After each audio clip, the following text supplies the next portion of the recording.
அநேக தடவைகள் தீர்மானம் பண்ணியிருந்த போதும் அநேக தடவைகளில் ஒரு ஞாயிற்றுக்கிழமை ஆராதனை இங்கே வருகிறதுக்காக பல மாதங்கள் முயற்சி செய்தும் ஆனால் தேவன் ஏற்ற நேரத்தில் கொண்டு வந்து இந்த இடத்துல எங்களை நிறுத்தி இருக்கிறார். ஆமென் சொல்லுங்க. அல்லேலூயா. ஏற்ற நேரத்தில் கர்த்தருக்கு ஒரு நேரம் இருக்கிறது. அந்த நேரத்தில் கர்த்தர் கொண்டு வந்து நிறுத்துவார். ஒவ்வொரு முறையும் உங்களை பாஷை கேட்கிற நேரம் சில நேரம் எல்லாம் கைகூடி வரும். டக்குன்னு பார்த்தா அதுக்கிடையில் வேற ஒரு வேலை வந்துடும். உடனே பாஸ்டரை கோல் எடுத்து பாஸ்டரை மன்னிச்சு கொள்ளுங்க, இன்னொரு நாள் தாங்க ரெண்டு டேட் அப்படியே மாற்றி கிட்டத்தட்ட ஒரு 3 மாதம் நினைக்கிறேன். 3 மாதமா தொடர்ச்சியா டேட்டை போடுற கேன்சல் பண்றேன் இப்படியே போய்கொண்டிருந்த இந்த ஞாயிற்றுக்கிழமை ஆராதனையில பங்கு பெற்றுகிற அந்த நாள் நான் நினைக்கிறேன் கர்த்தர் முன்குறித்தபடி இந்த நாள் அந்த நாளிலே தேவன் ஆயத்தப்படுத்தியிருக்கிறார். ஆமென். அல்லேலூயா. ஆனபடினாலே இந்த ஓய்வு நாளுக்கு வந்திருக்கிறவங்க ஒவ்வொருவரையும் இயேசு கிறிஸ்துவின் நாமத்தினாலே நான் வாழ்த்துகிறேன், வரவேற்கிறேன். ஓய்வு நாளை பரிசுத்தமாய் ஆசரிப்பாயாக என்ற வசனத்தின்படி நீங்கள் எல்லாரும் அந்த வார்த்தைக்கு கீழ்ப்படிந்து என்ன செய்து கீழ்ப்படிந்து ஆராதனைக்கு வந்திருக்கிறபடினாலே கர்த்தர் உங்களையும் உங்கள் குடும்பத்தை ஆசீர்வதிப்பாராக. இந்த ஓய்வு நாளில் பங்கு பெற்றது லேசான காரியம் இல்லை. அது சொல்லுவாங்க தெரியுமா, மாமரத்தை பிடிங்கி மலையில சாத்துற மாதிரி. ஆண்டவரை ஏற்றுக்கொண்டாலும் ஆண்டவரை அறிஞ்சிருந்தாலும் இன்னைக்கு நிறைய கிறிஸ்தவர்களுக்கு இருக்கிற பிரச்சனை என்னன்னா, ஞாயிற்றுக்கிழமை சேர்ச்சுக்கு வாரது. அந்த ஞாயிற்றுக்கிழமை தான் நம்ம ஆண்டவரை ஆராதிக்க போகணும் என்று எல்லா பிளானும் பண்ணி கொண்டிருக்கல. காலையில யாராவது ஒருத்தன் வந்து வீட்டு வாசல்ல நிற்பான். மாமா நிற்பார், மாமி நிற்பா, சித்தப்பா நிற்பார், சித்தி நிற்பார், கனகாலம் பழகின கூட்டாளி வந்து வாசல்ல நிற்பா. அப்ப நம்மளோட மனசு போராடும், இருந்து கதைக்கிறதா சேர்ச்சுக்கு போறதா? இதெல்லாம் நமக்கு ஆண்டவர் கொண்டு வாரதா? சொல்லுங்க. இதெல்லாம் நமக்கு ஆண்டவர் கொண்டு இல்ல. இதெல்லாம் ஞாயிற்றுக்கிழமை என்ன நடக்கணும் சனிக்கிழமையே பிசாசு என்ன செஞ்சிருவான், பிளான் பண்ணிடுவான். ஆனா நம்ம தான் என்ன செய்யற, ஞாயிற்றுக்கிழமை தான் பிளான் பண்ற, ஞாயிற்றுக்கிழமை சேர்ச்சுக்கு போறதா இல்லையான்னு. ஒரு கல்யாண வீட்டுக்கு போறேன்டா நம்ம எப்ப பிளான் பண்ணுவோம், காட்டந்த அண்டையிலிருந்தே பிளான் பண்ணுவோம். என்ன உடுப்பு போடுற, என்ன சாரி உடுக்கிற, கொழும்புக்கு போய் சாரி எடுக்கிறதா, மட்டக்களப்புல சத்தாரிலே போய் சாரி எடுக்கிறதா, இல்ல போட்ட சாரியை திரும்ப உடுக்கிறதா, பிளவுஸ் அளவு அரிக்குதா, டவுசர் சரியா அரிக்குதா, போடுற நேரம் டவுசர் வெடிச்சிடக்கூடா, இதெல்லாம் பார்த்து தானே இப்ப காட்டந்த அண்டைக்கே நம்ம என்னஞ்சிடுவோம், ரெடி ஆயிடுவோம். ஆனா ஞாயிற்றுக்கிழமை வந்தா மட்டும் நம்மட ஆட்கள் காலையில தான் உடுப்பு தேடுவான், காலையில தான் அயன்பாக்ஸை போட்டு தேய்ப்பான். அது டவுசர் பத்தும் அந்த நேரம் பார்த்து. அப்ப பிசாசு நம்ம வீட்டை என்ன செய்வான்னு தெரியுமா, அவனுக்கு அன்றைக்கு தான் கிறிஸ்மஸ். பிசாசுக்கு அன்றைக்கு தான் கிறிஸ்மஸ். ஏன், நம்ம டென்ஷன் ஆகிறத பார்த்த உடனே அவனுக்கு அலாதி பிரியம். கடைசியா என்ன நடக்கும், இந்த 6000 தேவல் ஒன்றும் தேவல, வீடு குழம்பிடும். விளங்குதா நான் சொல்றது? ஆனபடினாலே தேவன் கொடுத்திருக்கிற ஓய்வு நாளை நாம் பரிசுத்தமாய் ஆசரிக்க வேண்டும். எப்படி ஆசரிக்க வேண்டுமாம்? பரிசுத்தமா. இன்றைக்கு நிறைய பேருக்கு ஓய்வு நாளை குறிச்சு அக்கறையே கிடையாது. ஞாயிற்றுக்கிழமை வாரதும் தெரியா, ஞாயிற்றுக்கிழமை போறதும் தெரியா. அவங்களுக்கு கிறிஸ்மஸ், நியூ இயர் என்பதன் இடையில அந்த ஈஸ்டர், இது 3 தான் சேர்ச் என்ற விஷயமே அவங்களுக்கு நிறைய பேருக்கு ஞாபகம் வரும். ஆனா கர்த்தர் கிருபையா உங்களை இந்த இடத்திலே அழைத்து வந்திருக்கிறபடினாலே தேவன் உங்களையும் உங்கள் சந்ததிகளையும் ஆசீர்வதிப்பார். ஆமென் சொல்லுங்க. அல்லேலூயா. ஆனபடினாலே தொடர்ந்தும் உங்களுடைய சபைக்காய், உங்களுடைய ஊழியங்களுக்காய், ஊழியக்காரர்களுக்காய் ஜெபித்துக் கொள்ளுங்கள். பல ஆண்டுகளாக இந்த ஜெபங்களை நாங்கள் நடத்தி கொண்டு வருகிறோம். உங்கள் பாஸ்டர் சொன்னது போல ஆரம்பத்திலே ஒவ்வொரு கிராமங்களுக்குள்ளேயும் போய், நான் நினைக்கிறேன் கிட்டத்தட்ட ஒரு 5-6 ஆண்டுகளுக்கு முன்பதாகவே இந்த ஊழியம் ஆரம்பிக்கப்பட்டு இடைநடுவில் நிறுத்தப்பட்டிருந்தது. இடைநடுவில் என்ன செய்யப்பட்டிருந்தது, நிறுத்தப்பட்டிருந்தது. ஆனா ஆவியானவர் விடல. ஒருவனுக்கு தரிசனத்தை தேவன் கொடுத்தால் அதை நிறைவேற்றும் வரைக்கும் தேவன் உண்மை உள்ளவராயிருப்பார். நம்ம உண்மையா இருக்கிறோமோ இல்லையோ, ஆண்டவர் அந்த தரிசனத்துக்கு உண்மை உள்ளவராயிருப்பார். அல்லேலூயா. மோசே வனாந்தரத்தில் ஜனங்களை நடத்தி கொண்டு வார நேரம் எத்தனையோ தரம் மோசே சொன்னான், எனக்கு ஏலா, என்ன விட்டுருங்க, நீங்க பார்த்து கொள்ளுங்க, வேற யார்கிட்டயாவது பொறுப்பு கொடுங்க, இந்த ஜனங்கள் அழிச்சிருங்க. ஆனா தரிசனத்தை தொடங்கினவர் அதை கானானிலே போய் சேரும் வரைக்கும் தேவன் அந்த தரிசனத்தை நிறைவேற்றினார். ஹல்லேலூயா. அதே போலதான் எத்தனையோ உபத்திரவம் வந்தது, எத்தனையோ பாடுகள் வந்தது. அதுக்கு பிறகு சத்துருக்கொண்டானுக்கு வந்தோம். சத்துருக்கொண்டானிலே இரவு ஜெபம் நடத்தினோம். அம்பலாந்துறையில ஊழியம் செய்தோம். அம்பலாந்துறையிலையும் இரவு ஜெபம் நடத்தினோம்.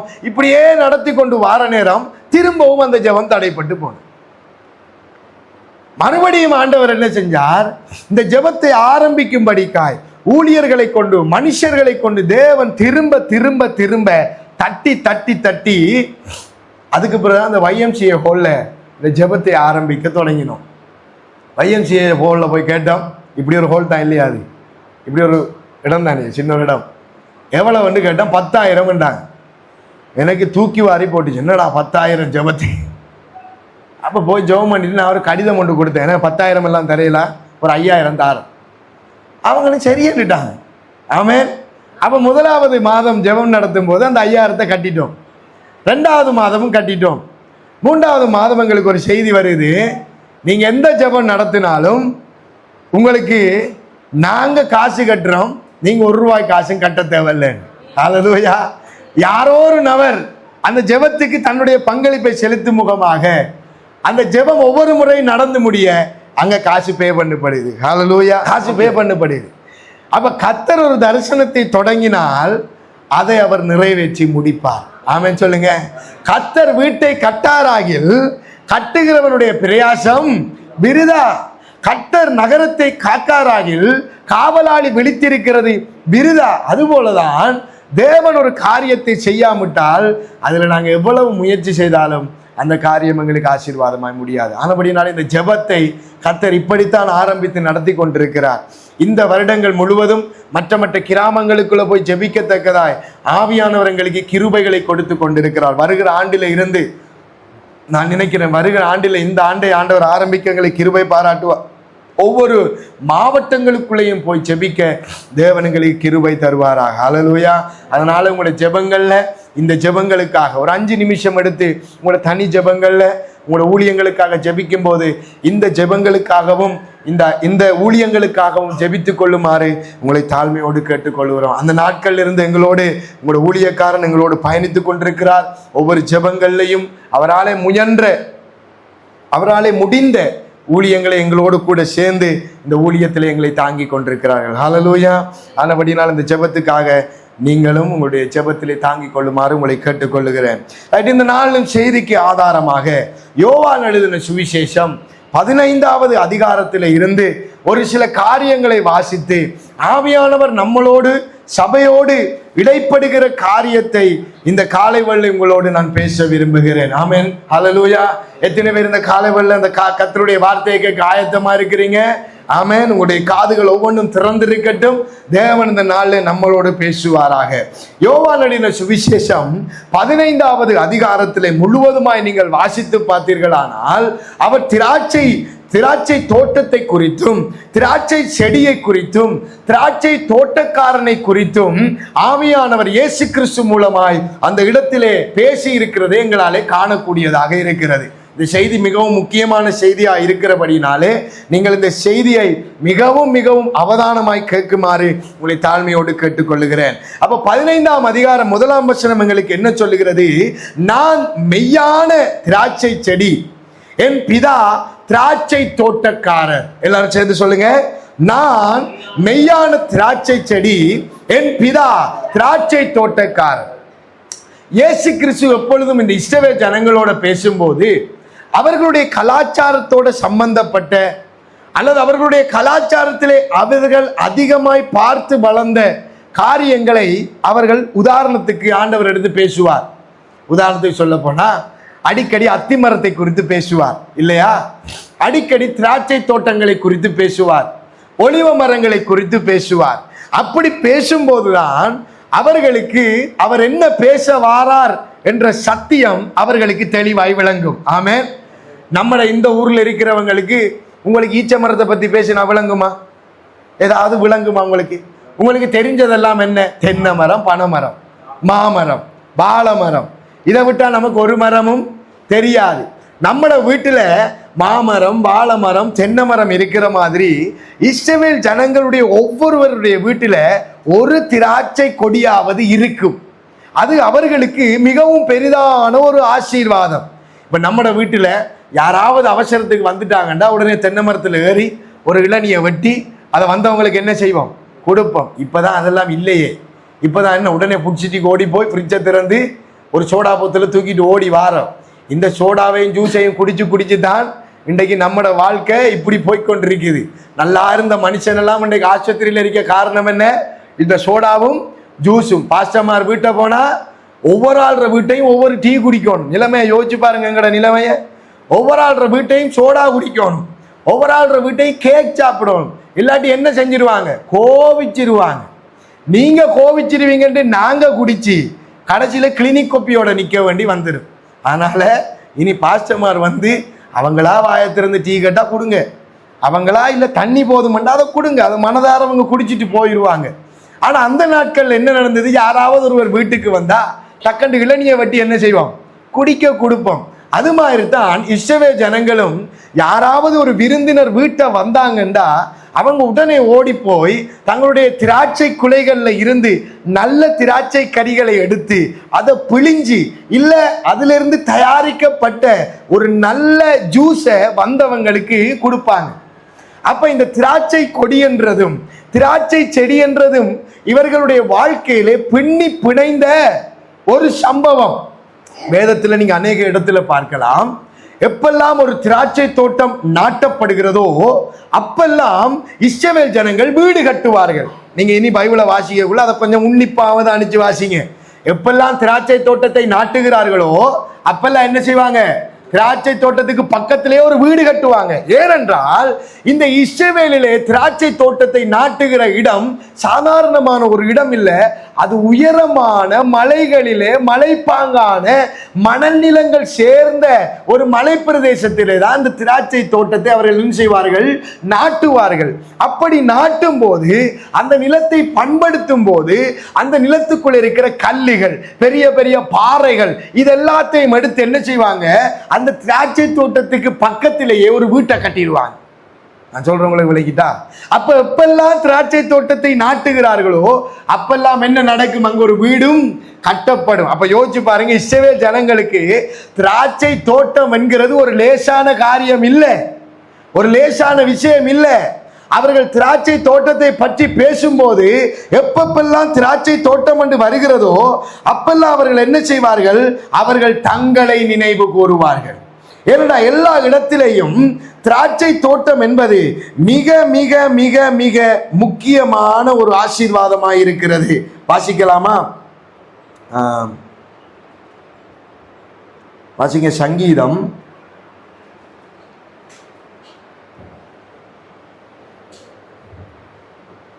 80:8-9 நான் வாசிக்கிறேன், கேளுங்க. நீ எகிப்தில் இருந்து ஒரு திராட்சை கொடியை கொண்டு வந்து ஜாதிகளை துரத்தி விட்டு அதை என்ன செய்தீர்? நாட்டினீர். 9ஆம் வசனம் சொல்லுது, அதற்கு இடத்தை ஆயத்தப்படுத்தினீர், அது வேரூன்றி தேசமெங்கும் படர்ந்தது. இது யாரை குறித்து ஆண்டவர் பேசுறார்? இஸ்ரவேல் ஜனங்களை குறித்து பேசுறார். அப்ப திராட்சை தோட்டம் என்றெல்லாம் வரக்குள்ள அவங்களோட தலைக்குள்ள எது வருது தெரியுமா? தேவன் எங்களை குறித்து பேசுகிறார், தேவன் எங்களை குறித்து அவர் உற்று நோக்குகிறவர் ஆயிருக்கிறார், தேவன் எங்களுக்கு ஏதோ ஒரு செய்தியை வைத்திருக்கிறார். இந்த அடிப்படையிலே தான் இந்த யோவான் 15ஆம் அதிகாரத்திலே நான் மெய்யான திராட்சை செடி, என் பிதா திராட்சை தோட்டக்காரர் என்கிற வசனத்தோடு கூட ஆரம்பிக்கிறார். நம்ம ஒரு இடத்துல போயிட்டு எல்லாரும் கேளுங்க என்று சொன்ன உடனே என்ன செய்வோம்? நம்ம திரும்பி பார்ப்போம். அது மாதிரி இஸ்ரவேல்ல போயிட்டு திராட்சை தோட்டம் என்றாலே போதும், எல்லாரும் என்ன செஞ்சிருவோம்? அவங்கள பார்க்க தொடங்கிடுவான். ஏன்? நீங்க ஏதோ அவங்களுக்கு முக்கியமான செய்தியை சொல்ல போறீங்க. இப்ப கேளுங்க, 2ஆம் வசனம் சொல்லுது, என்னிலே கனி கொடாதிருக்கிற கொடி எதுவோ அதை அவர் அறுத்து போடுகிறார். இப்ப 1ஆம் வசனத்தில் ஆண்டவர் சொன்னார், நான் தான் மெய்யான திராட்சை செடி, என் பிதா என்ன செய்கிறார்? திராட்சை தோட்டக்காரர். இதுவரைக்கும் திராட்சை தோட்டத்தை குறித்து கேள்விப்பட்ட இஸ்ரவேல் ஜனங்களுக்கு இப்போ ஒரு புது விஷயம் என்றாகுது. என்ன தெரியுமா? திராட்சை செடி. இதுவரைக்கும் பிதா தம்மை தோட்டக்காரராய் வெளிப்படுத்தி கொண்டிருந்தார். இப்ப குமாரன் இஸ்ரவேல் ஜனங்களுக்குள்ள தம்மை ஒரு திராட்சை செடியாய் வெளிப்படுத்துகிறார். புதிய ஏற்பாட்டிலே இயேசு கிறிஸ்து தம்முடைய தெய்வத்தன்மையை யோவான் 15ஆம் அதிகாரத்திலே நான் திராட்சை தோட்டக்காரனுடைய தோட்டத்திலே இருக்கிற அந்த நல்ல திராட்சை செடி என்கிறதை தன்னிலே வெளிப்படுத்துகிறது மாத்திரம் இல்லாம அடுத்த ஒரு விஷயத்தை இஸ்ரவேல் ஜனங்களை பார்த்து சொல்லுகிறார், என்னிலே கனி கொடாது இருக்கிற கொடி எதுவோ. அப்படி என்ற ஆண்டவர் நம்ம என்ன எதிர்பார்க்கிறார்? கனி கொடுக்கிற ஒரு வாழ்க்கையை தேவன் எதிர்பார்க்கிறார். நாம் அவரிலே நிலைத்திருக்கிறோம் என்றால், நாம் அவரிலே படருகிறோம் என்றால், நாம் கனி கொடுக்கிறவர்களாய் வாழ வேண்டும். இன்றைக்கு சபை கனி கொடுக்க வேண்டும். சபை தேவனோடு இணைக்கப்பட்டால், இயேசு கிறிஸ்துவோடு இணைக்கப்பட்டால், செடியிலே இணைக்கப்பட்டால், அந்த செடியிலே இணைந்திருக்கிற நாம் கனி கொடுக்கிறவர்களாய் மாற வேண்டும். இன்றைக்கு நம்ம சபை ஆண்டவரை தேடி வாரோம், ஜெபங்களுக்கு வாரோம், ஆண்டவருடைய ஆராதனைகளை கலந்து கொள்ளுகிறோம். ஆனா எங்களோட வாழ்க்கையில தேவன் விரும்புகிற கனிகளை நாங்கள் கொடுக்கிறோமா என்கிற கேள்வி நமக்குள்ளே இருக்கணும். ஆராதனைக்கு வந்து அமைதியா இருக்கிறோம், ஒரு சத்தமும் இல்லை, பார்த்தா எல்லாரையும் பார்த்தா அப்பாவியல் மாதிரி இருப்போம் இல்லையா? ஆனா இந்த ரோட்டை தாண்டி வீட்டுக்குள்ள போனா தான் நம்முடைய ஆட்டம் விளங்கும். நம்முடைய ஆட்டம் விளங்கும். ஒரு சத்தமும் இருக்காது. பாஸ்டரை கண்டா பிரைஸ் லோட் சொல்லுவோம், எப்படி இருக்கிறீங்க பாஸ்டர் என்று விசாரிப்போம், சந்தோஷமா இருக்கிறத போல காட்டுவோம். ஆனா வீட்டை போனோடனே எங்களோட வாழ்க்கை எப்படி இருக்குது? வேலை செய்யற இடத்துல எங்களோட வாழ்க்கை எப்படி இருக்குது? கனி கொடுக்கிற வாழ்க்கை அது இடத்துக்கு இடம் வித்தியாசப்படாது. எல்லா இடத்திலும் இயேசு கிறிஸ்துவை தரித்த மனுஷன் எல்லா இடத்திலும் கனி கொடுக்கிறவனாய்த்தான் இருக்கணும். அந்த கனியை தேவன் நம்மிடத்திலே எதிர்பார்க்கிறார். ஆனா வசனம் என்ன சொல்லுது? அவர் கண்டிப்பா ஒரு காரியத்தை சொல்லுகிறார், என்னிலே கனி கொடாதிருக்கிற கொடி எதுவோ அதை அவர் அறுத்து போடுகிறார். யார் அறுத்து போடுகிறாராம்? பிதா அறுத்து போடுகிறார். இன்னைக்கு நிறைய பேர் வாழ்க்கை பாருங்க, சபையில இருந்த நிறைய பேர் இன்றைக்கு ஆக்கள் அட்ரஸே இல்லை. அவங்களோட குடும்பம் ஆண்டவரை தேடி இருக்கும், ஆண்டவரை ஆராதிச்சிருக்கும், ஆண்டவருக்கு ஊழிய செய்திருக்கும். ஆனா கனி கொடுத்தல் இல்லாதபடினாலே இன்றைக்கு அவங்க இருந்த இடமும் அடையாளமுமே கிடையாது. அடையாளமுமே கிடையாது. ஏன்? நம்ம கனி கொடுக்கிறது தேவன் பார்த்து கொண்டிருப்பார். இயேசு கிறிஸ்து வீதியோரமாய் போய்கொண்டிருக்கும் போது ஒரு அத்திமரத்தை பார்க்கிறார். அந்த அத்திமரத்திலே கனியை தேடுகிறார். அந்த அத்திமரத்தில் என்ன இல்லை? கனி இல்லை. இலைகளே அல்லாமல் அந்த அத்திமரத்திலே கனியொன்றையும் அவர் காணாதபடியினாலே இந்த அத்திமரம் என்ன செய்யப்பட கடவது? இந்த அத்திமரம் சாபமாய் போக கடவது என்று சபித்தார். போயிட்டு அந்த ரோட்டால வார நேரம் அத்திமரம் என்ன நடந்திருந்தது? பட்டு போயிருந்தது என்று வேதம் சொல்லுகிறது. அந்த அத்திமரத்துக்கு அந்த நிலைமை என்றா இன்றைக்கு நீங்களும் நானும் ஞானஸ்நானம் எடுத்து திருவிருந்திலே பங்கு கொண்டு அவருடைய இரத்தத்தையும் அப்பத்தையும் துணிகரமாய் புசித்து இன்றைக்கும் இரட்டை வேஷம் போடுகிற வாழ்க்கை வாழ்ந்து கொண்டு இருப்பேனா இருந்தால் அந்த வாழ்க்கை கனகாலத்துக்கு நிலைக்காது. ரெண்டு நிலையிலே குந்தி குந்தி நடக்கிற வாழ்க்கை கனகாலத்துக்கு ஓடாது. அது என்றைக்கோ ஒரு நாளைக்கு என்ன செய்யும்? வெடிச்சு பறந்தே ஆகும். நம்ம ஊழியக்காரன் நடிக்கலாம், வீட்டில் நடிக்கலாம், ஆனா ஆண்டவருக்கு முன்னால ஒரு நாளும் என்ன செய்யலாது? நடிக்கலாது. அதனால இன்றைக்கு ஒரு தீர்மானம் எடுப்போம், என்றைக்கும் தேவனுடைய அந்த சபையிலே நான் கனி கொடுக்கிறவர்களாய் இருக்க வேண்டும். கலாத்தியர் எடுத்து வாசிங்க. கலாத்தியர் 5:22 நோட் பண்ணிக்கொள்ளுங்க, நான் வாசிக்கிறேன். ஆவியின் கனியோ அன்பு, சந்தோஷம், சமாதானம், நீடிய பொறுமை, தயவு, நற்குணம், விசுவாசம், சாந்தம், இச்சையடக்கம், இப்படிப்பட்டவைகளுக்கு விரோதமான பிரமாணம் ஒன்றும் இல்லை. அப்ப ஆண்டவர் நம்மகிட்ட எதிர்பார்க்கிற கனிகள் என்ன என்று சொல்லி கேட்டா கலாத்தியர் 5 உங்களுக்கு இருக்கு. நல்லா கோடு போட்டு வச்சுக்கொள்ளுங்க. ஏழுமண்டா இதை எழுதி உங்களோட கண்ணாடியில் கொஞ்சம் ஒட்டி வைங்க. கண்ணாடியில் என்ன செய்யுங்க? உங்களோட கண்ணாடியில் சொல்லுங்களேன், ஒட்டி வைங்க. நம்ம அதானே அடிக்கடி பார்க்கிற இடம் இல்லையா? அடிக்கடி நம்மளை போய் பார்க்கிற இடம் என்ன? கண்ணாடி. அந்த கண்ணாடியில் இந்த ஆவியின் கனிகள் 9ஐயும் எழுதி வைங்க. ஒவ்வொரு நாளும் அதை பார்த்து கேளுங்க, ஆண்டவரே இந்த ஆவியின் கனிகள் 9ம் எனக்குள்ள வேலை செய்யட்டும், இந்த ஆவியின் 9 கனிகளும் இந்த வாழ்க்கையில கிரியை செய்யட்டும். பிதா என்னை பிடுங்கி போடாத படிக்கு, பிதா என்னை நெருப்பிலே போடாத படிக்கு, என்னை அதிக கனிகள் கொடுக்கும் படிக்கு என்னை என்ன செய்யும்? சுத்திகரித்து என்னை பரிசுத்தமாக. அடுத்தது ஆண்டவர் சொல்றார், கனி கொடுக்கிற 15ஆம் அதிகாரம் 2ஆம் வசனம், கனி கொடுக்கிற கொடி எதுவோ அது அதிக கனிகளை கொடுக்கும்படி அதை சுத்தம் செய்கிறார். இப்ப நமக்கெல்லாம் திராட்சை தோட்டத்தை பற்றி தெரியா இல்லையா? நமக்கு தென்னந்தோட்டம் தெரியும், மாந்தோட்டம் தெரியும், சோளந்தோட்டம் தெரியும், கச்சாந்தோட்டம் தெரியும். ஆனா அந்த திராட்சை தோட்டம் நமக்கு என்ன செய்யறாங்க, அதுக்குள்ள என்ன வேலை செய்யறாங்க ஒன்றுமே நமக்கு தெரியாது தானே. இந்த திராட்சை தோட்டத்தில் என்ன செய்வாங்கண்டா, இந்த திராட்சை தோட்டங்கள்ல அது பூவும் பிஞ்சுமா இருக்கும்போது நல்ல கனிகளை எல்லாம் விட்டுட்டு கொஞ்சம் வளராத ஆரோக்கியம் இல்லாத சின்ன சின்ன பிஞ்சுகள் எல்லாம் என்ன செஞ்சிருவாங்க? பிச்சு போட்டுருவாங்க. விளங்க நான் சொல்றது? நம்ம அப்படியெல்லாம் செய்ய மாட்டோம். இப்போ மாமரத்தில் ஒரு குறிப்பிட்ட அளவு காய்ச்சிட்டேன்னா பிஞ்செல்லாம் ஆஞ்சி போடுவீங்களா? வீட்டை ஆஞ்சி போட்டால் அவங்கள என்ன சொல்லுவாங்க? இந்த பாரு தலைகலண்டதுன்னுவாங்க இல்லையா? ஆனால் இவங்க என்ன செய்வாங்க? இந்த தோட்டத்தில் பூவும் பிஞ்சுமா இருக்கும்போது இந்த ஒரு அளவுக்கு ஆரோக்கியம் இல்லாத வளர்ந்த திராட்சை பழங்களை அவங்க ஆஞ்சிருவாங்க. எதற்காக ஆயிராங்கண்டா, கீழே ஊத்துற தண்ணி இருக்குதானே, கீழே போடுற பசலை இருக்குதானே, அது ஆரோக்கியமான பழங்களுக்கு போகாம ஆரோக்கியம் இல்லாத பழங்களுக்கும் அந்த தண்ணியும் பசலையும் என்ன செஞ்சு கொண்டிருக்கும்? போய்கொண்டிருக்கும்.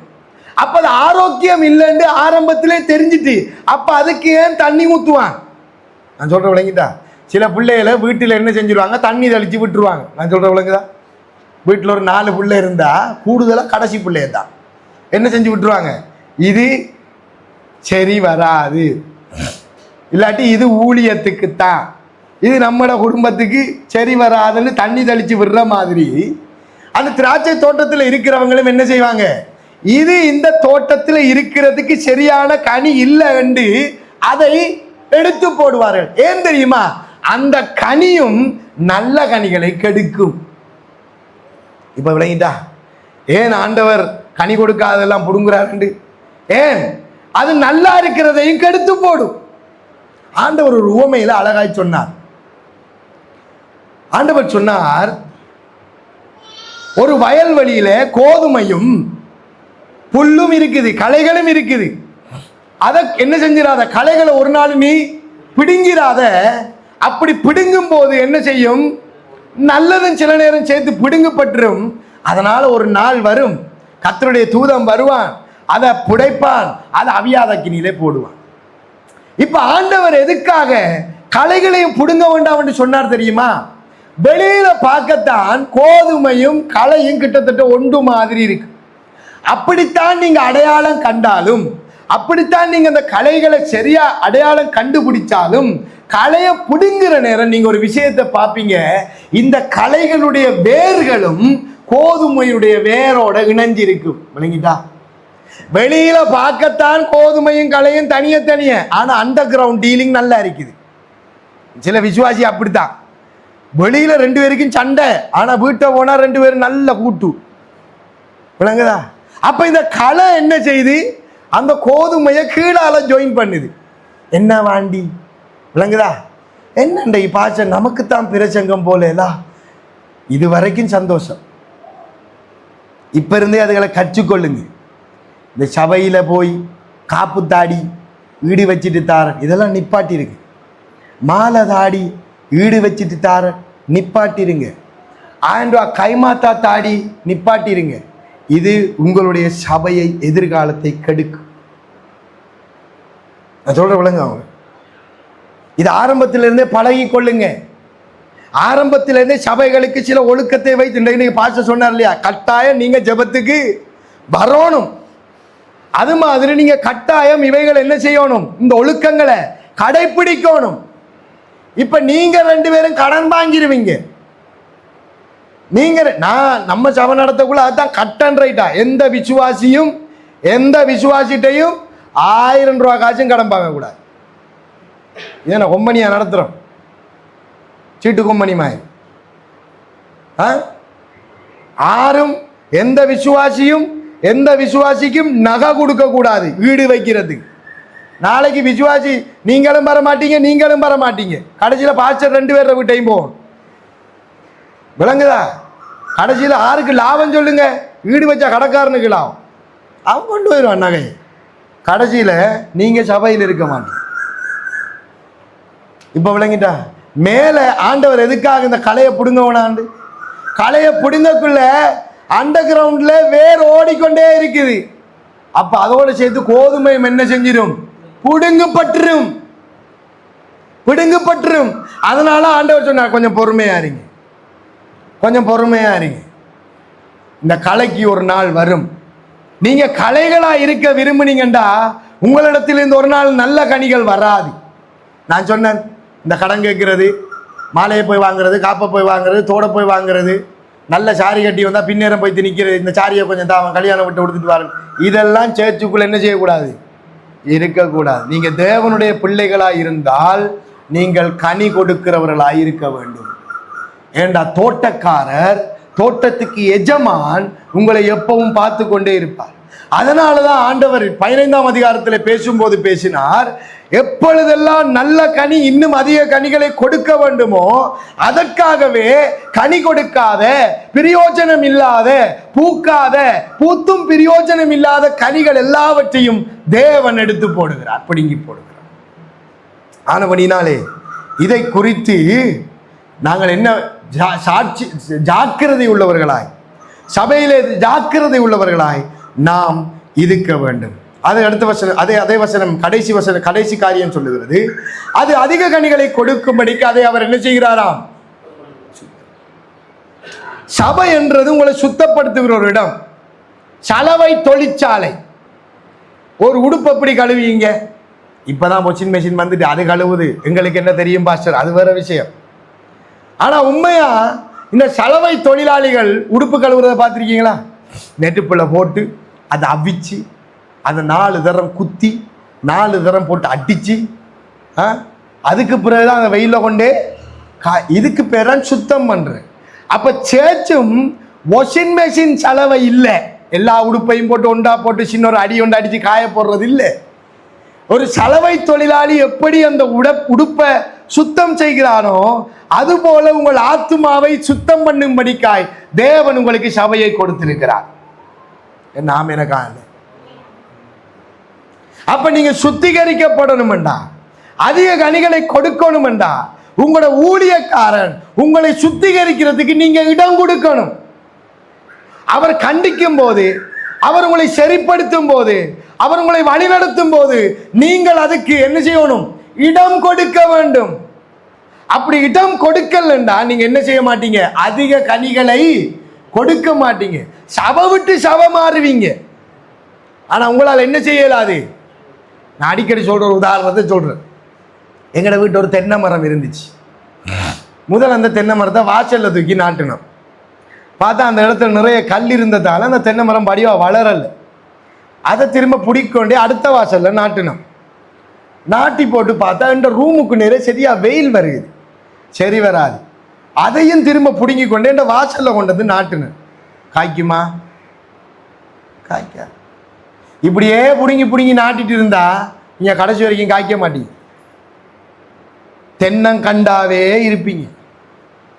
ஒரு நாளைக்கு இஞ்ச வாழை மரத்தை நாட்டுங்க, அதை பிடிங்கி கொண்டு இஞ்சான நாட்டுங்க. நான் சொல்ற மாதிரி செஞ்சு பாருங்க. நீங்க வேர் பிடிக்கவும் மாட்டீங்க, நீங்க கனி கொடுக்கவும் மாட்டீங்க.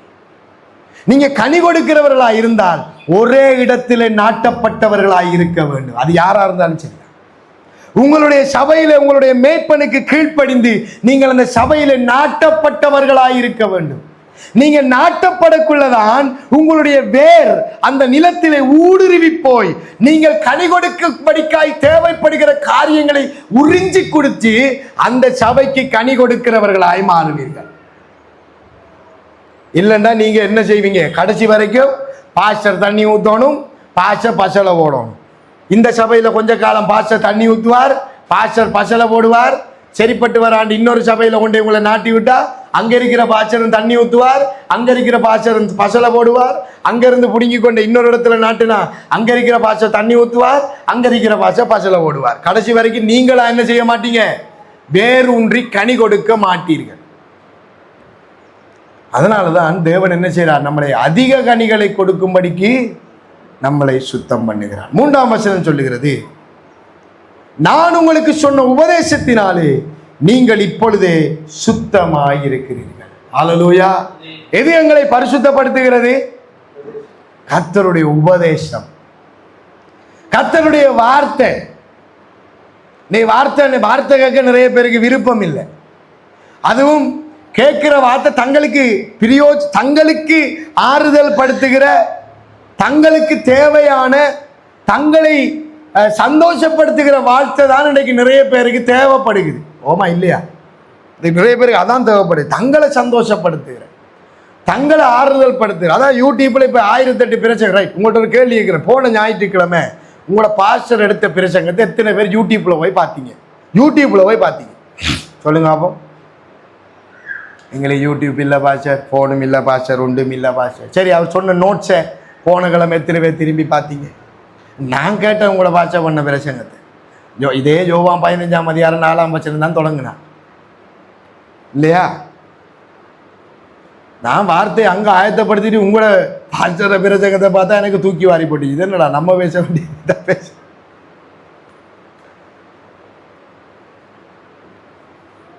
நம்ம வார்த்தையில வளரும்.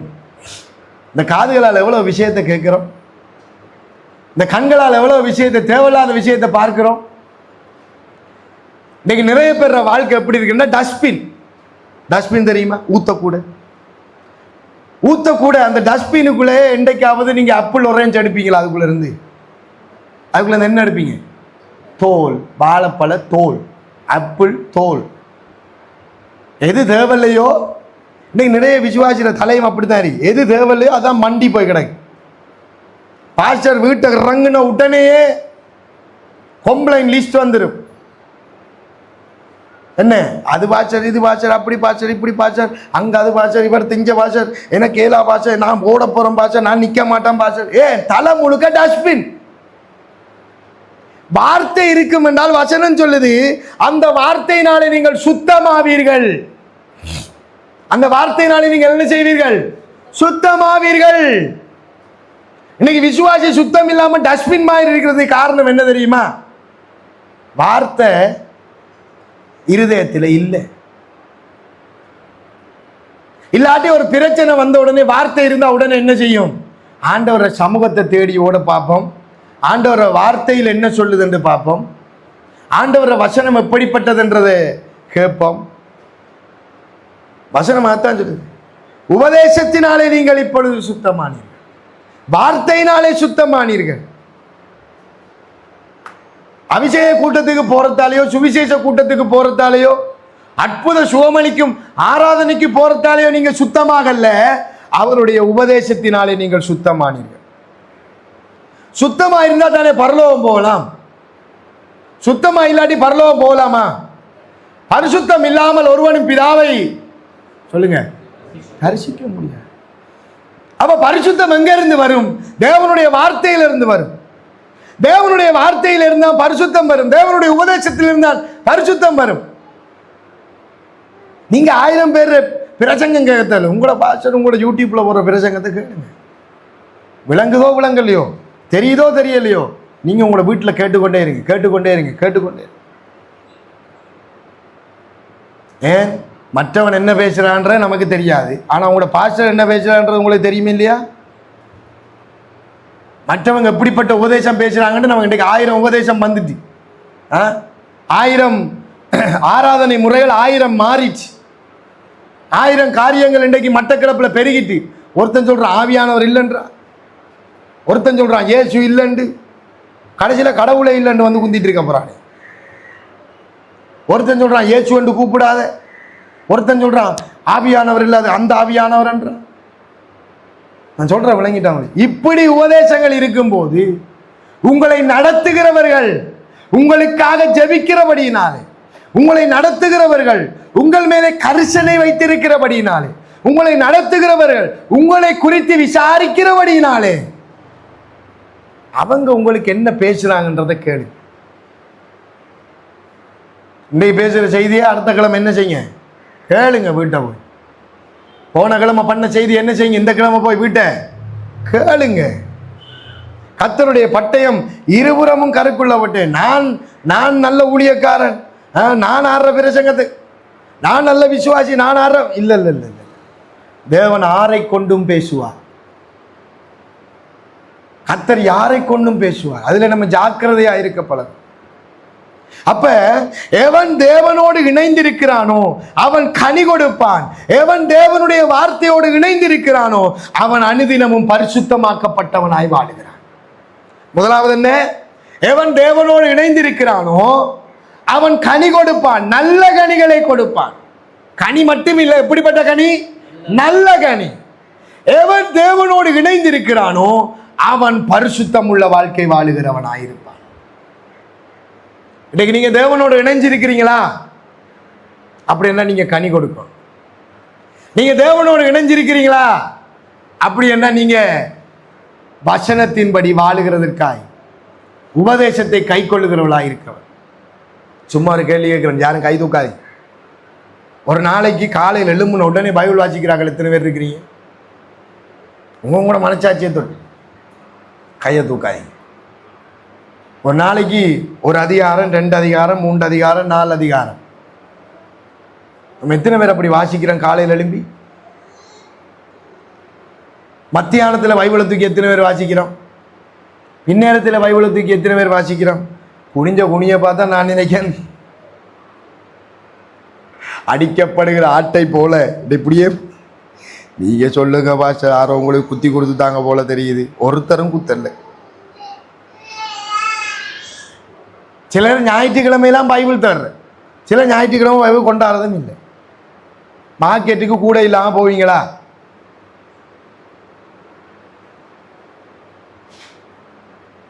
பள்ளிக்கூடத்துக்கு கொப்பி சாமான் இல்லாமல் போவீங்களா? அடித்து திறத்த மாட்டார் பிரின்சிபல். ஆனால் சேர்ச்சிக்கு மட்டும் கைவீசம்மா, கைவீசி கடைக்கு போகலாம், கைவீசி முட்டாய் வாங்கலாம், கைவீசி. பைபிளுங்க தெரியா வாசல் வீட்டை தான் வச்சேன் காணல. சொல்ற விளக்கிட்டான் அவனுக்கு. தேவனுடைய வார்த்தைக்கும் வசனத்துக்கும் நாம முக்கியத்துவம் கொடுக்கிறவர்களா இருக்கு. நான் சொல்றேன் அடிக்கடி, விளங்குதோ விளங்கலையோ வாசி. சத்தியத்தை அறிவீர்கள், சத்தியம் உங்களை விடுதலையாக்கும். அந்த உபதேசத்தினாலே நீங்கள் என்ன செய்யுங்கள்? சுத்தமாயிருக்கிறீர்கள். 4வது கடைசியாய், என்னில் நிலைத்திருங்கள், நானும் உங்களிலே நிலைத்திருப்பேன். அக்ரிமெண்ட் விளங்கிட்டா உங்களுக்கு? இது ஒரு அக்ரிமெண்ட். ஆண்டவர் சொல்லல நான் உங்கள நிலைச்சிருப்பேன். நீங்க எப்படி போனாலும் சரிதான், நீங்க எந்த பாருக்கு போனாலும் சரிதான், நீங்க எங்க போனாலும் சரிதான், யார்கிட்ட வட்டிக்கு வாங்கினாலும் சரிதான், யார்கிட்ட போய் என்ன தடமானம் வச்சாலும் சரிதான், நான் உங்கள நிலைத்திருப்பேன். அப்படி சொல்லல. நான் உங்கள என்னில நீங்க நிலைச்சிருங்க. ஃபர்ஸ்டா நீங்க முதல் என்னில நிலைச்சிருங்க, என்னில தங்கியிருங்க. அப்பதான் நான் என்ன செய்வேன்? உங்கள நிலைத்திருப்பேன். கொடியானது யாரு? நீங்க. கொடியானது இப்ப யாரு தான் கொடி? நீங்க தான் கொடிகள். கொடியானது திராட்சை செடியிலே, யார் திராட்சை செடி? இயேசு கிறிஸ்து. இயேசு கிறிஸ்துவில் நிலைத்திராவிட்டால் அது என்னவாய் கனி கொடுக்காதாம்? தானாய் கனி கொடுக்காது. பூக்கம்பாளைய கொண்டே நாட்டி பாருங்க, பூக்கம்பாளை காய்க்குமா? பூக்கம்பாளை சொல்ல, நான் தென்னை மரத்தோடு இருக்க மாட்டேன், நான் தனியே போய் எங்கேயாச்சும் ஒரு இடத்துல நாட்டப்பட்டு நான் குலகுலையா காய்க்க போறேன், எங்கேயாச்சும் சொல்லுமா பூக்கம்பாளை போய்? அப்படி சொல்லாது. அதான் ஆண்டவர் திராட்சை செடியை வச்சு சொல்லியிருக்கார். நமக்கு பூக்கம்பாலண்டா தானே விளங்கும். நமக்கு திராட்சை கொடி, திராட்சை செடி ஒன்று கொஞ்சம் குழப்புது. ஏன்னா இந்த வசனம் பாசிக்குள்ள எனக்கே பெரிய குழப்பம். எழுதி கோடு ஓட்டு தான் பார்க்கும். அப்ப சுருக்கமா சொல்ல போனா, நீங்க தென்னை மரத்தோட என்ன செஞ்சு கொள்ளணும்? இணைஞ்சிருத்தான் நீங்க என்ன செய்யலாம்? கனி கொடுக்கலாம். இல்லைண்டா என்ன செய்யலாது? கனி கொடுக்க இயலாது. இந்த சர்பத் கடைக்கு போனீங்கன்னா ஒரு கிளாஸுக்குள்ள ஐஸை போடுவான் இல்லையா? ஒரு கிளாஸுக்குள்ள ஐஸை போடுவான். இன்னொரு கிளாஸுக்குள்ள இந்த இன்கிரீடியன்ஸ் எல்லாத்தையும் போட்டு தேசிக்காய் எல்லாத்தையும் புடிஞ்சு அந்த ஜூஸ் எல்லாத்தையும் தூக்கி போட்டு என்ன செய்வான் அவன் ரெண்டையும் செண்டா தாத்த இந்த ஐஸ் அங்க போய் அங்க இருக்கிற ஜூஸ் இங்க வந்து ஒரு வித்தியாசமான டேஸ்ட் வரும் இல்லையா? ஆண்டவர் அதைத்தான் சொல்றார். நீங்கள் என்னிலும் நான் உங்களிலும். அப்ப அவரில் நாமும் நாம் அவரில் நிலைத்திருக்கும் போது நம்முடைய வாழ்க்கையில புதுவிதமான ஆசீர்வாதம், புதுவிதமான சுவை, புதுவிதமான கனி உங்களுடைய வாழ்க்கையில என்னுடைய வாழ்க்கையில தேவன் எதிர்பார்க்கிற அந்த கனியை நாம் கொடுக்கிறவர்களாய் மாறுவோம். ஆமென் சொல்லுங்க. இன்றையில இருந்து நான் அவரிலும் அவர் என்னிலும் நிலைத்திருக்க வேண்டும். அவருடைய உபதேசத்தினாலே நான் பரிசுத்தமாக்கப்பட வேண்டும். அவரிலே நிலைத்திருந்து கனி கொடுக்கிற வாழ்க்கை நான் வாழ வேண்டும். என்னிலே நீங்கள் நிலைத்திராவிட்டால் நீங்கள் என்ன செய்ய மாட்டீங்க? கனி கொடு. இந்த உலகத்தில் கனி மிக மிக முக்கியம். கனி மிக மிக முக்கியம். ஆண்டவர் நம்மளை பரலோகத்துக்கு கூப்பிடும் போது உத்தமமும் உண்மையும் உள்ள ஊழியக்காரனே எஜமானுடைய சந்தோஷத்துக்குள் பிரவேசி என்று சொல்லுவாரே தவிர 30 வருஷ விசுவாசியே எஜமானுடைய சந்தோஷத்துக்குள் பிரவேசி சொல்ல மாட்டார். டாக்டரே, என்ஜினியரே, லோயரே பரலோகத்துக்கு வா சொல்ல மாட்டார். ஆண்டவர் ஒன்றே ஒன்று சொல்வார், உங்களையும் பார்த்தா தான் சொல்வார், என்னையும் பார்த்தா தான் சொல்லுவார், உத்தமமும் உண்மையும் உள்ள ஊழியக்காரர். இந்த உத்தமமும் உண்மை நம்மளோட வாழ்க்கையில இருக்கணும்டா நான் அவரோடு நிலைத்திருக்க வேண்டும். நான் அவரோடு என்ன செய்யணும்? நிலைத்திருக்க வேண்டும். இன்றைக்கு ஒரு தீர்மானம் எடுப்போம்.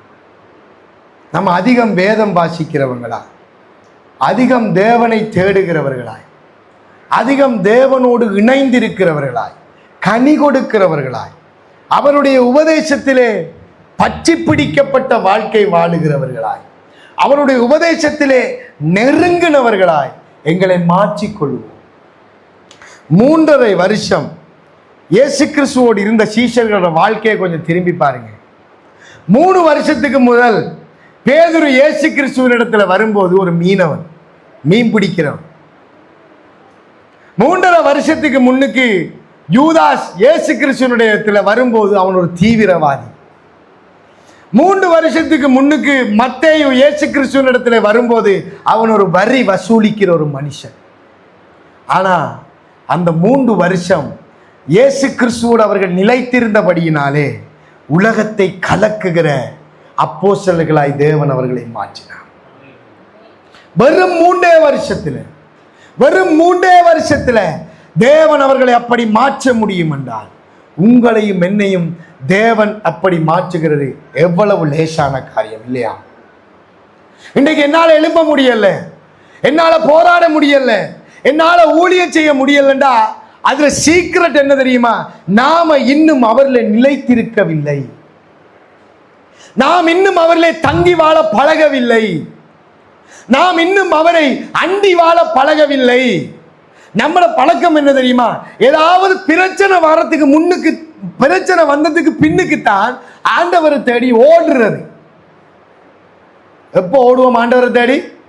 பிரச்சனை வந்த பிறகு.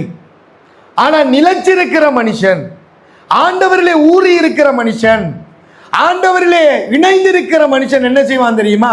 ஒரு காரியத்தை தொடங்க முன்னுக்கே ஆண்டவரிடத்துல போய் கேட்பான், நான் செய்யவா வேண்டாமா, நான் பேசவா வேண்டாமா? இன்றைக்கு நீங்க எப்படிப்பட்டவர்களா இருக்கு? இன்றைக்கு திராட்சை செடியோட இணைந்த கொடிகளா இருக்கிறோமா, இல்ல அவரில் இணையாத எங்களுடைய சுய விருப்பத்தின்படி எங்களுடைய வாழ்க்கையை கொண்டு போகிற கொடிகளாக இருக்கிறோம்? இன்னைக்கு நமக்கு ஆண்டவர் கொடுக்கிற ஒரு சந்தை. எல்லாம் எழுந்திருப்போம் ஆண்டவரை சமூகத்தில். ஆண்டவரை பார்த்து சொல்லுங்க, ஆண்டவரே என்னுடைய வாழ்க்கை மாற.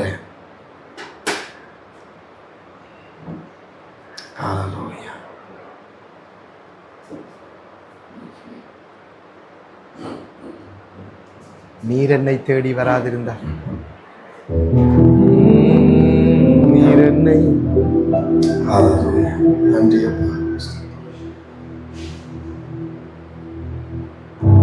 ஆண்டவரை பார்த்து சொல்லுங்க, ஆண்டவரே கனி கொடுக்கிற ஒரு வாழ்க்கை, கனி கொடுக்கிற ஒரு வாழ்க்கை, கனி கொடுக்கிற ஒரு வாழ்க்கை. சத்தியத்தை அறிந்து சத்தியத்தின்படி வாழுகிறோம். நீர் என்னை தேடி வராதிருந்தா நான் என்றோ மரித்திருப்பேன். உம் கிருபை என்னில் தராதிருந்தா நான் என்றோ மரித்திருப்பேன். சொல்லுங்க எல்லாரும் சேர்ந்து, நீர் என்னை தேடி வராதிருந்தால் நான் என்றோ மரித்திருப்பேன். உம் கிருபை என்னில் தராதிருந்தால் நான் என்றோ மரித்திருப்பேன். என் தேவா சொல்லுங்க, என் ராஜா உம் கிருபை போதுமே. என் தேவா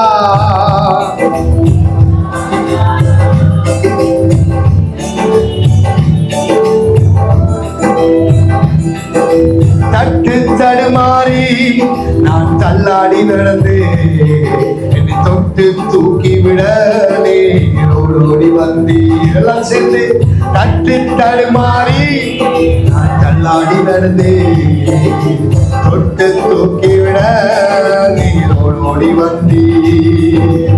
சொத்தோ சுகமோ தேவையில்லை, சொல்வன் சொந்தம் நீ போதும். சொத்தோ சுகமோ தேவையில்லை, சொந்தம் பந்தம் நாடவில்லை.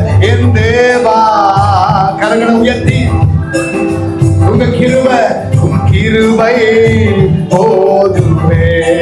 எல்லாம் சொல்லுங்க, என் தேவா என் ராஜா உம் கிருபை போதுமே. உளையான சேற்றினிலே நான் உழன்று கிடந்தேன். உன்னதத்தின் தேவா என்னை உயர்த்தி வைத்தீரே. உளையான சேற்றினிலே நான் உழன்று கிடந்தேன். உன்னதத்தின் தேவா என்னை உயர்த்தி வைத்தீரே. பேரோ புகழோ தேவையில்லை, பேர் சொல்லி அழைத்தவர் நீ போதும். பேரோ புகழோ தேவையில்லை, பேர் சொல்லி அழைத்தவர் நீ போதும். என் தேவா என் ராஜா உன் கிருபை போதுமே. என் தேவா என் ராஜா உன் கிருபை போதுமே. நீர் என்னை தேடி வராதிருந்தால், நீர் என்னை தேடி வராதிருந்தால் நான் எங்கோ மரிச்சிருப்பேன். உன் கிருபை என்னில் தராதிருந்தால் நான் எங்கோ அறிந்திருப்பேன். என் தேவா என் தேவா சொல்லுங்க, என் ராஜா உங்க கிருபை போதுமே. அவரை பார்த்து சொல்லுங்க, ஆவியானவரே நல்ல கனி கொடுக்கிற வாழ்க்கையா இதை மாற்றுங்கப்பா. உங்க கிருபை போதுமே. நீர் என்னை தேடி வராதிருந்தால், நீர் என்னை தேடி உரகா நான் என்றோ மரித்திருப்பேன். கிருபை நல்ல கரங்களை தட்டி வராதிருந்தால் நான் என்றோ மரித்திருப்பேன். நீர் என்னை தேடி வராதிருந்தால் நான் என்றோ மரித்திருப்பேன். கிருபை என்னில் தராதிருந்தால் நான் என்றோ எல்லா வாய்களை திருநாளுடைய பிரசனத்திலே நான் கனி கொடுக்கிற வாழ்க்கை வாழத்தக்கதாய் இதுவரைக்கும் சமாரியை சிறிய போல உமக்கு விரோதமாய் பாவம் செய்தவளாய் இருக்கலாம், உமக்கு விரோதமாய் அக்கிரமம் செய்தவளாய் இருக்கலாம். நீர் என்னை தேடி வந்தீரே. இந்த தேடி வந்த நாளில இருந்து நான் கனி கொடுக்கிறவனாய் சுத்தமானவனாய் வாழத்தக்கதாய் வருகிறதாய். அன்னைக்கு அந்த பாவம் செஞ்ச விபச்சார ஸ்திரியை பார்த்து சொன்னீங்க, போய் இனி பாவம் செய்யாதன்னு சொன்னீங்க. இந்த காலை வேளையில் ஆண்டவரே, நீர் என்னுடைய ரத்தத்தினாலே கழுவி என்னை சுத்திகரித்து என்னை தேடி வந்தீரேப்பா, என்னை தேடி வந்தீங்களே, என்னை தேடி வந்தீங்களே. அதற்காக உங்களுக்கு நன்றி ராஜா, அதற்காக உங்களுக்கு நன்றி அப்பா. அந்த தடுமாறின நேரத்துல, கவலைப்பட்ட நேரங்கள்ல, சொந்து போயிருந்த நேரங்கள்ல எங்களை தூக்கி எடுத்தவரே, தட்டு தடுமாறி நான் தள்ளாடி நடந்து தொட்டு தூக்கிவிட ஓடி வந்தி. தட்டு தடுமாறி நான் தள்ளாடி நடந்து தொட்டு தூக்கிவிட ஓடி வந்தி. சொந்தோ சுகமோ தேவையில்லை, அழைத்தவன் ஞானவில்லை. சொந்தோ சுகமோ தேவையில்லை, சொந்தம் பந்தம் நாடவில்லை. என் தேவா, என் ராஜா, உன் கிருபை போதுமே. என் தேவா, என் ராஜா, உன் கிருபை போதுமே.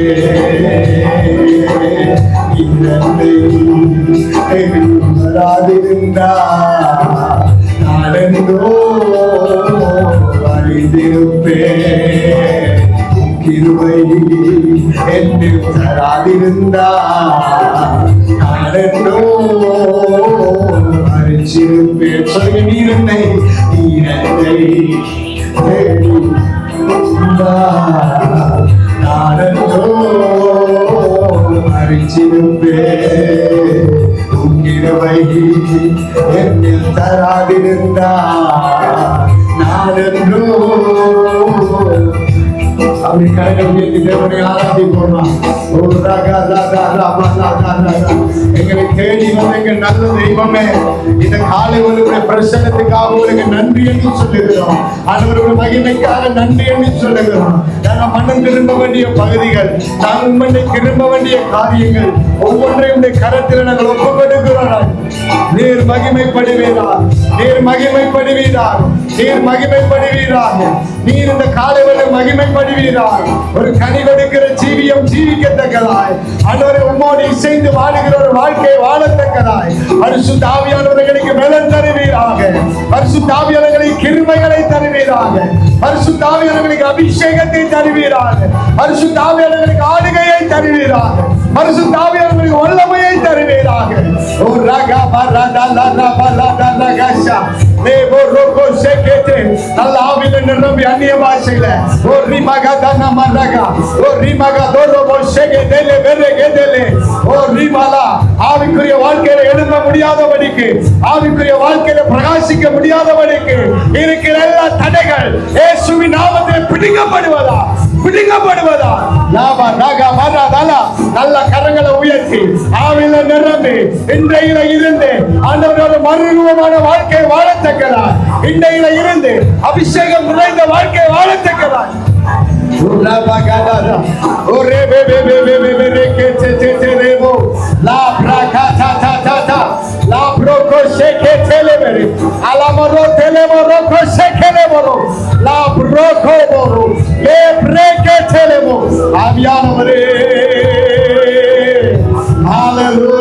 நல்ல கரங்களை தட்டி ஆவியில நிரம்பி நல்ல கரங்களை தட்டி எல்லா கட்டுக்கள் அறுக்கப்படுவதா, எல்லா அந்தகார வல்லமைகள், மந்திரவாதத்தின் கிரியைகள், சூனியத்தின் வல்லமைகள் இயேசுவின் நாமத்திலே அகன்று போ.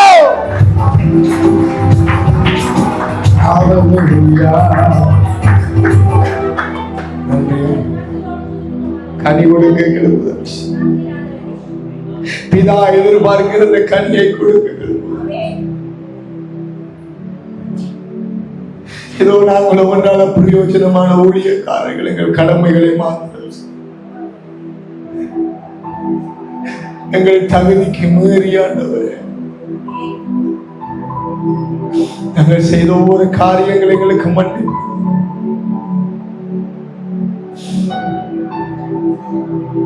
எங்களை தகுதிக்கு மீறி எங்களை நீ நேசித்தீரே.